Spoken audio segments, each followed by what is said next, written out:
ఏ సుబ్బలక్ష్మే, lunch ఏంటి? దొంగ సచ్చినాడు. Bank sir, మీరా? మీ bank locker లో 1 year బ్యాక్ కొన్ని విలువైన వస్తువులు దాచుకున్నా, అవి ఇప్పుడు కావాలి. ఇదిగోండి రిసిప్ట్. సర్లేండి, ఇస్తా, తీసుకోండి.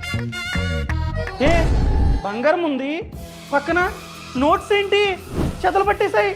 అయ్యి బాబోయ్, 18 లక్షలు సార్. నా పెళ్లి కోసం 1 year బ్యాక్ దాచుకున్న లాకర్ లో ఇప్పుడేంటి మొత్తం చెదలు పట్టేశాయి. సార్ నాకు తెలుసు సార్, నా 18 లక్షలు మీరే ఇవ్వాలి please sir. Sir bank rules ప్రకారం ఒకవేళ మీరు కనుక ఆ లాకర్ లో బంగారం పెట్టున్నట్లయితే, ఏదైనా కారణం చేత ఆ బంగారం కనుక పోయినట్లయితే సంవత్సరానికి లాకర్ రెంట్ ఎంతైతే ఉంటుందో ఇంటూ 100 times మేమైతే కాంపెన్సేషన్ ఇవ్వాలి. ఫర్ ఎగ్జాంపుల్ లాకర్ రెంట్ 2000 అనుకోండి, 2 లక్షలు కాంపెన్సేషన్ ఇవ్వాల్సి వచ్చేది. కానీ అక్కడ పోయింది బంగారం కాదు, కరెన్సీ నోట్స్. ఈ విధంగా కరెన్సీ నోట్స్ లేదా ఇంపార్టెంట్ డాక్యుమెంట్స్ ఏదైనా కారణం చేత పాడైనా మేము 1 రూపాయి కూడా కాంపెన్సేషన్ ఇవ్వాల్సిన అవసరం లేదు.